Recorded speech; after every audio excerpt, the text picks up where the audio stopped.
સુરતના ખાડી કાંઠેના અનેક વિસ્તારોમાં બીજા દિવસે પણ પાણી ભરાયા છે, લોકો ત્રાહિમામ પુકારી ગયા છે। એવા સંજોગમાં મહાનગરપાલિકા દ્વારા જે લોકોએ પાણી પૂરના ખાડી પૂરના શિકાર બન્યા છે અને રહેવા માટે પણ વ્યવસ્થા કરી છે।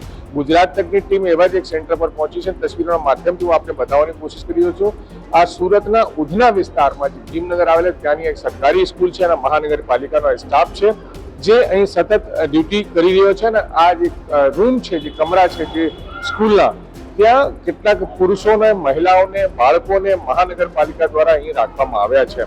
તો તસવીરોના માધ્યમથી હું આપણે બતાવી રહ્યો છું। અત્યારે આપ જોઈ શકો છો આ તમામ લોકો જે છે ઉધના રોડ નંબર 0 રહેવાસી છે, ખાડી કિનારેના રહેવાસી છે। આ તમામ લોકોના જે રૂમ છે, જે ઘર છે, તે પાણીમાં ગરકાવ થઈ ગયા છે અને મહાનગરપાલિકાના લોકોએ એમને રેસ્ક્યુ કરીને અહીં રહેવા માટે વ્યવસ્થા કરી છે। આપ જોઈ શકો છો કે આ લોકો અહીં રહી રહ્યા છે અને બીજી એક રૂમ છે તે ત્યાં મહિલાઓ રહી રહી છે અને બાળકો પણ છે। તો એ પણ હું તસવીરો આપને બતાવી રહ્યો છું કે જે લોકો ખાડી પૂરના જે પીડિત છે એ લોકોને અહીં રહેવા માટે વ્યવસ્થા કરવામાં આવી છે। તો આ આપ જોઈ શકો છો કે મહાનગરપાલિકા દ્વારા જે વ્યવસ્થા કરવામાં આવી છે, કેટલીક મહિલાઓ છે એની સાથે આપણે વાત પણ કરીશું અને જાણવાની કોશિશ કરીશું કે ક્યાં રહી રહ્યા थे, કેમ आया છે અહીંયા।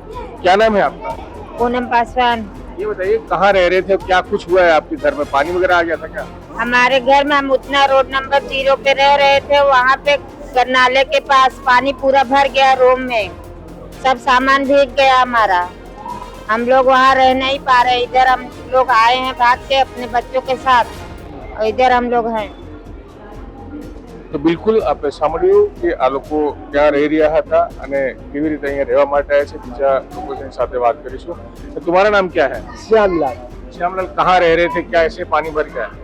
और खाड़ी के पास थे हम लोग और रात में बारिश हुआ, सब डूब गया और भागना पड़ा। वहाँ छोड़ छाड़ के थोड़ा बहुत सामान अंदर नीचे था, आटा चावल, उसके बाद थोड़ा बहुत बचे रखे। हाँ, हम लोग भागे सब लोग। यहाँ पर खाने पीने व्यवस्था है? हाँ, सब है, मिल रहा है। तुम्हारा नाम क्या है? अभिषेक सोनकर।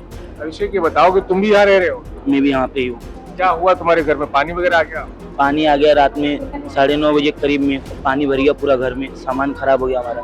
अच्छा, जो सामान बचा उचा है उसको ऊपर रख के हम लोग इधर आए जी। यहाँ पर सब व्यवस्था है? हाँ, सब व्यवस्था है।